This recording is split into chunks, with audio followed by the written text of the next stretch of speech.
£1 billion in debt, over £1 billion in interest payments, Old Trafford falling apart, key players being sold to balance the books. This isn't the story of a club in crisis. It's the reality of Manchester United today, and how a financial takeover in 2005 continues to cripple one of football's greatest institutions. The leveraged buyout.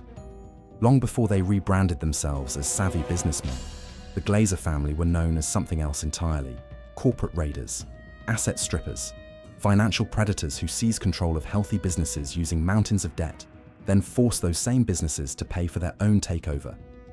This technique is called a leveraged buyout, or LBO, and in 2005, Manchester United became their most famous victim.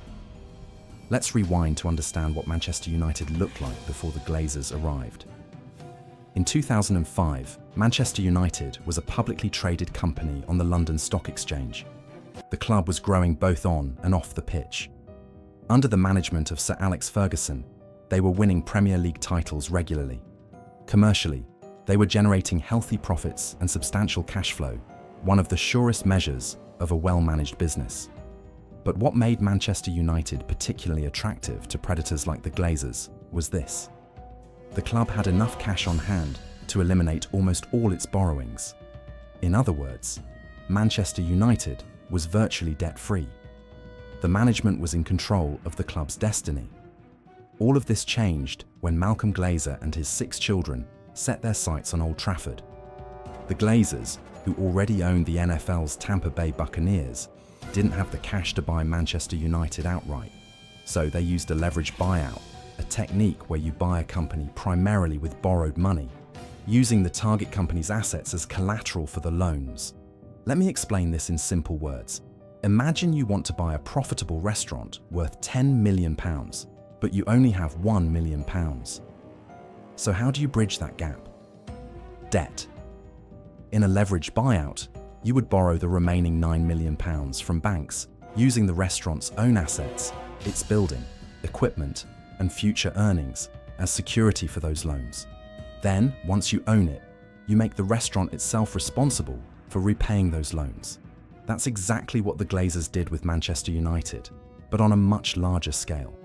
The Glazers paid around £790 million to acquire the club in 2005. But they only put in about £270 million of their own money. The remaining £520 million came from loans that Manchester United itself would now be responsible for repaying. The club's debt-to-equity ratio is currently at 8.28. For context, the DE ratio is an important metric in corporate finance because it's a measure of the degree to which a company is financing its operations with debt rather than its own resources, meaning the debt is 8 times than shareholders' equity. Overnight, Manchester United went from being practically debt-free to being saddled with over £500 million of debt secured by the club's biggest assets, namely Manchester United Football Club Limited, Red Football Limited, Red Football Junior Limited, Manchester United Limited, and MU Finance Limited. These weren't just ordinary loans. Some were what financial experts call payment in kind, or PIK loans, a particularly aggressive form of debt where the interest isn't paid regularly, but is added to the principal amount. These loans had interest rates as high as 16.25%. This financial engineering had an immediate impact on the club. While the Glazers liked to portray themselves as the owners of Manchester United, they were really just middlemen for the lenders. The real owners, the entities that had title to the assets of the club, were now the banks. Every pound Manchester United earned had to be used to pay off this huge debt before it could be spent on the team, training facilities, or the stadium. And that's how one of the world's richest football clubs became a prisoner to debt practically overnight. The structure of the takeover was complex, but its consequences were devastatingly simple. From the moment the Glazers seized control, Manchester United began losing money, not on the field, but in the boardroom. And the numbers tell a story more shocking than any scoreline. Revenue. The engine of a global brand. Manchester United reported £662 million in total revenue for 2024, showcasing its commercial appeal an impressive 11% increase from their 2023 earnings. £302.9 million, 46% of total revenue, came from sponsorships like Adidas, £75 million annually until 2035, and TeamViewer, £47 million annually until 2035. 2026, plus retail sales, boosted by Cristiano Ronaldo's return, adding £125 million in 2023. Broadcasting brought in £221.7 million, 33%, showing the value of Premier League TV rights. The club lost £60 million by missing Europe's top competition in 2022. Matchday income bounced back post-pandemic to £137.1 million, 21% of total revenue, from £7.1 million during the 2021 period. But Old Trafford's capacity highlights limitations compared to rivals like Tottenham, whose stadium generates over £100 million annually from non-football events. Season tickets range from £950 to £3,250, indicating limited growth without upgrades. The club reported £79 million in total revenue in their half-year results, projected to be a 3.3% increase for the 2025 financial year. The debt trap. In the first 5 years after the takeover, Manchester United paid more than £340 million in debt servicing costs. That's money that didn't go towards signing players, improving facilities, or enhancing the fan experience. It went straight to the banks. Between 2005 and 2023, the total interest payments made by Manchester United exceeded £1 billion. Over the past 6 years, since 2020 to 2025, net interest payments have increased by an average of 58%. Yes, you heard that right. £1 billion just in interest payments. Not reducing the debt, just servicing it. To put that in perspective, that's more than the club spent on player transfers in the 15 years before the takeover. And even after all those interest payments, Manchester United's gross debt today still stands at around £600 million at 30 June 2024, only slightly less than the debt of £603 million at the end of the Glazers' first year in Manchester, and at over £700 million at 31st December 2024. According to the most recent financial reports, the club's net debt, gross debt minus cash reserves, currently stands at around £473 million for 2024 and £636 million as reported in 2024, their half-year results. The debt has been restructured multiple times over the years, but it has never gone away despite most of it maturing in June 2027. Approximately £550 million of the total outstanding debt. The Glazers have never shown any serious intention of paying it off. As Joel Glazer said at a fans forum in 2021, "We think we have a very comfortable position when it comes to this. We have debt, but a lot of other clubs do have debt as well. But this statement is misleading. Most other top football clubs don't have debt that was taken on specifically to buy the club itself. They have debt related to investments in infrastructure, like CapEx, building new stadiums, or training facilities. Manchester United's debt is different. It exists solely because the Glazers needed to borrow money to buy the club and indebted the club. And while the interest payments have come down from their peak, when United were paying rates as high as 16.25%, they still average around £19 million a year. That's £19 million every single year that could be spent on new players, improving Old Trafford, or reducing ticket prices for fans. But it gets worse. The Glazers haven't just been content to let Manchester United service their acquisition debt. They've also been taking money out of the club through dividends. Manchester United is the only Premier League club that regularly pays dividends to its shareholders, with the majority going to the Glazers themselves. Over the 4-year period from 2019 to 2022, the club has paid regular dividends averaging £23 million per annum and totalling £91 million for the period. In the 2021-22 season alone, 3 dividend payments totaling around £44 million were made, even as the team finished with their lowest points tally of the Premier League era. As the Manchester United Supporters Trust pointed out at the time, reward for failure is poor practice in any business and unacceptable given the current state of things at United. When you add up the interest payments and dividends, the Glazers have extracted over £1.3 billion from Manchester United since their takeover, without putting any significant amount of their own money back in.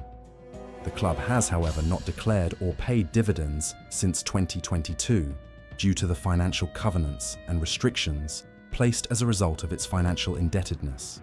This isn't just mismanagement, it's financial parasitism. The Sir Jim Ratcliffe era. In February 2024, a new character entered the story. Sir Jim Ratcliffe, the British billionaire and founder of Ineos, acquired a 27.7% stake in the club for approximately £1.3 billion. Many fans saw this as the beginning of the end for the Glazers era. Ratcliffe, a self-proclaimed Manchester United fan since childhood, promised to bring his business acumen and sporting experience to help restore the club to its former glory. But this is what many fans didn't see. Ratcliffe didn't buy out the Glazers, he joined them as a minority partner. While he secured operational control of football operations, the Glazers still retained majority ownership of the club. The financial structure that had been strangling Manchester United for nearly 2 decades remained largely intact. The debt wasn't wiped clean. The interest payments didn't disappear. The fundamental financial challenges facing the club weren't resolved. What's more, Ratcliffe's approach to turning around Manchester United's fortunes has focused more on cost-cutting than investment. Employee benefits expenses have averaged at 57% over the past 6 years, however. Within months of taking control, he oversaw significant staff reductions, with reports suggesting around 100 employees were let go to save approximately £4 million annually. Despite this, he approved spending £4.1 million in compensation to bring in Dan Ashworth as sporting director, between compensation to Newcastle and his salary, only to see him depart after just 3 months. Add to that the £10.4 million paid to Erik ten Hag and his staff after their dismissal, and you begin to see a pattern of financial inefficiency continuing under the new partial ownership. As the first quarterly financial results under the Ratcliffe era came in, the picture remained bleak. Manchester United's total debt had climbed to over £1 billion, when including transfer fee obligations on top of the £731 million core debt, as at the end of December 2024.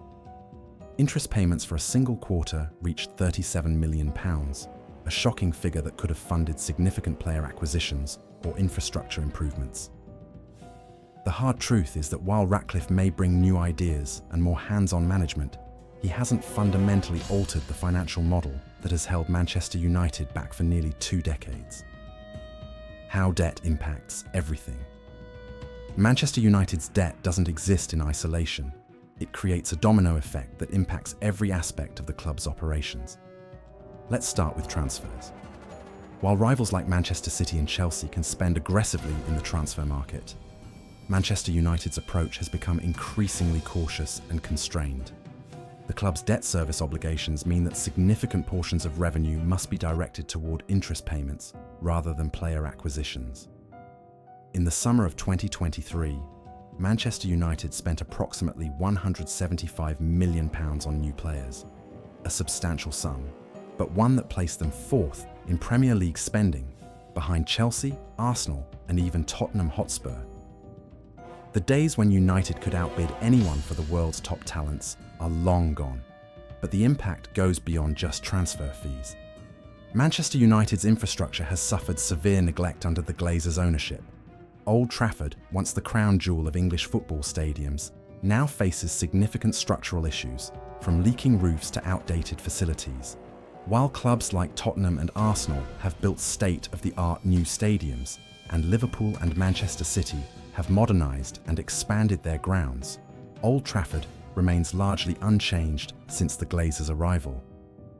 The stadium's capacity advantage over its rivals has steadily eroded, and with it, the matchday revenue advantage United once enjoyed. The training facilities at Carrington, although still high quality, haven't received the level of investment seen at clubs like Manchester City, with their £200 million Etihad campus. These infrastructural deficiencies make it harder to attract and develop top talent. The debt also impacts Manchester United's commercial operations. While the club remains a commercial powerhouse, its position has been steadily eroded. In 2012, Manchester United was unquestionably the highest revenue-generating club in English football, far ahead of its nearest competitors. By 2023, it had been overtaken by Manchester City and was being closely pursued by Liverpool and Arsenal. The most damaging impact, however, is on the pitch. Manchester United hasn't won a Premier League title since Sir Alex Ferguson's retirement in 2013. The Champions League trophy has eluded them since 2008. The club that once dominated English football now struggles to qualify for the Champions League, and that creates yet another financial problem. So if Manchester United's debt is causing all these problems, why can't a club that generates around £670 million in annual revenue simply spend its way out of trouble? After all, that's still an enormous sum of money. The answer lies in a complex web of financial regulations, ownership expectations, and the harsh realities of modern football economics. Why can't United just spend their way out? First, let's talk about financial regulations. The Premier League has implemented profitability and sustainability rules, PSR, that limit the losses clubs can incur over a 3-year period to £105 million. Exceed that threshold and you face point deductions, as Everton and Nottingham Forest discovered in the 2023-24 season. Manchester United has reported losses of around £400 million over the past 3 years, 2022 to projected 2025, well above the PSR limit.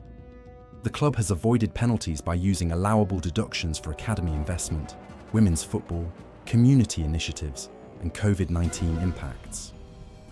UEFA's financial fair play regulations add another layer of constraint, particularly important for clubs hoping to compete in European competitions. But beyond the regulatory concerns, there's the matter of the owner's expectations. As a publicly traded company on the New York Stock Exchange, Manchester United plc faces pressure to deliver profitability and growth for its shareholders. The club reported a modest operating profit of £3.1 million for the last quarter of 2023. But imagine what that figure could have been without the £37 million in interest payments or the one-off costs of managerial changes and executive recruitment. Without these financial burdens, Manchester United could have reported a profit of over £50 million for a single quarter, money that could have been reinvested in the squad or infrastructure. The Glazers have shown that they prioritise financial stability and modest profits over the sporting investments needed to return the club to the pinnacle of European football. Their decision to consistently pay dividends to shareholders, primarily themselves, with a balance sheet that is heavily geared even during seasons of sporting failure, underscores this approach. Sir Jim Ratcliffe's Ineos Group, despite its sporting background with teams like Nice and the Ineos Grenadiers cycling team, has similarly emphasised financial prudence over lavish spending since taking operational control. This creates a profitability dilemma. To compete at the highest level, Manchester United needs to invest heavily in its squad and infrastructure, but doing so would jeopardise the club's short-term profitability and potentially run afoul of financial regulations. Other clubs have found ways around this dilemma. Manchester City's Abu Dhabi ownership has invested billions in infrastructure and commercial operations, creating legitimate revenue streams to fund their sporting ambitions. Liverpool's Fenway Sports Group has implemented a data-driven recruitment model that maximises value in the transfer market. Even Arsenal, after years of financial conservatism, has found a balance between investment and sustainability under the Kroenke ownership. The same cannot be said for Manchester United. the club remains trapped in this profitability dilemma, neither able to spend freely like state-owned clubs, nor execute a coherent long-term strategy like their more successful competitors. The asset management strategy. As Manchester United's financial constraints become more evident, a concerning pattern is emerging in their recruitment strategy, one that suggests the club may be moving toward an asset management approach to player transfers. What does this mean? Simply put, it means buying young players with potential at relatively lower prices, developing them and then selling them at a profit to fund future acquisitions. This approach isn't inherently problematic. Clubs like Ajax, Benfica, and even Borussia Dortmund have used similar models successfully. But for a club of Manchester United's stature and ambitions, it represents a significant downgrading of expectations. Recent transfer windows have shown a clear shift toward younger players with potential resale value. Rasmus Højlund, 20 years old when signed, Antony, 22, Jadon Sancho, 21, Amad Diallo, 18, Facundo Pellistri, 18, and Mason Mount, 24. While these signings can be justified on sporting grounds, young players with room to develop, they also fit neatly into an asset management approach. Buy low, develop, and potentially sell high. The concerning part is what happens when these players develop into star players. Will Manchester United be able to retain them, or will they be forced to cash in to fund the next round of acquisitions? This concern isn't merely theoretical. Reports have already emerged suggesting that players like Marcus Rashford, despite being academy graduates and long-time first-team members, could be sold to generate funds for new signings. The implications are troubling. Manchester United could find itself in a perpetual cycle of selling key players just as they reach their prime, using those funds to bring in younger replacements who will, in turn, be sold once they develop. This approach might satisfy the financial constraints imposed by the club's high debt levels and ownership structure, but it would represent a fundamental shift in Manchester United's identity. The club that once held onto stars like Ryan Giggs, Paul Scholes, and Gary Neville for their entire careers could become a glorified stepping stone for talented players en route to clubs with greater financial freedom. And what happens when the club has exhausted its stock of sellable assets? What happens when there are no more Rashfords or Sanchos to cash in on? The fear is that Manchester United could find itself in a downward spiral, unable to generate the funds needed to remain competitive at the highest levels of European football. This asset management approach might be a necessary evil given the club's financial situation, but it's a stark indicator of how far Manchester United has fallen from its position as one of European football's financial powerhouses. The Champions League factor. For Manchester United, Champions League qualification isn't just about prestige or sporting achievement. It's a financial lifeline that has become increasingly crucial to the club's business model. The stats don't lie. According to recent financial reports, Manchester United's total revenues declined by 12%, primarily due to the absence of Champions League broadcast revenue, even while still participating in the Europa League. To put that in concrete terms, English clubs have already earned around £82 million this season in the Champions League and would earn up to £200 million if they reach the final. That's a potential revenue stream of £200 million that Manchester United doesn't have access to in the 2023-24 season. Add to that the new FIFA Club World Cup, which will see participating clubs earn around £50 million just for taking part. Chelsea, as a recent Champions League winner, has qualified for this tournament, giving them an additional £50 million in revenue that Manchester United cannot access. These financial disparities create a widening gap between Manchester United and their rivals. When clubs like Manchester City, Liverpool, and Arsenal can consistently count on Champions League revenue, while also carrying less debt, they gain significant financial advantages in the transfer market and beyond. The risk for Manchester United is clear. Without consistent Champions League qualification, the club could see reduced revenue and leading to less investment in the squad, which leads to poorer performance, which further reduces revenue. This is the scenario. that most threatens Manchester United's long-term status as one of Europe's elite clubs. While the club's commercial revenue and global fan base provide a floor that prevents catastrophic financial collapse, the ceiling on what Manchester United can achieve becomes lower with each season spent outside Europe's premier competition. The 2024-25 season brings additional pressure with the expanded Champions League format, increasing the financial rewards for participating clubs. Missing out on this expanded tournament would widen the gap between Manchester United and their domestic and European rivals even further. For a club with Manchester United's debt burden, Champions League revenue isn't a luxury, it's a necessity. And as the competition for the Premier League's top 4 positions becomes increasingly fierce, with clubs like Arsenal, Nottingham Forest and Newcastle joining traditional powers Liverpool and Manchester City, Manchester United's path back to financial parity becomes increasingly challenging. While Champions League qualification represents an immediate financial concern, there's a more visible symbol of Manchester United's financial constraints that greets 75,000 fans every home match: the increasingly dilapidated state of Old Trafford itself. Once the envy of world football, the Theatre of Dreams now stands as a crumbling monument to years of neglect. Old Trafford's uncertain future.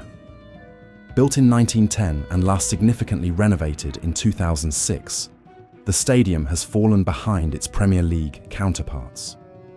While Tottenham unveiled a £1 billion stadium in 2019, Arsenal moved to the Emirates in 2006, and Liverpool and Manchester City have continuously modernised their grounds.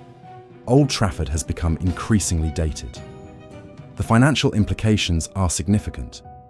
Modern stadiums aren't just about accommodating fans. They're about maximising revenue through premium seating, corporate boxes, year-round usage, and enhanced fan experiences. Old Trafford's dated infrastructure limits Manchester United's ability to generate the matchday revenue needed to compete with their rivals, evidenced by matchday revenue only increasing by 0.5% from 2023 to 2024 and only contributing 21% of the club's overall revenue mix. So what's the solution? 2 main options have been discussed: a comprehensive renovation of Old Trafford or the construction of an entirely new stadium.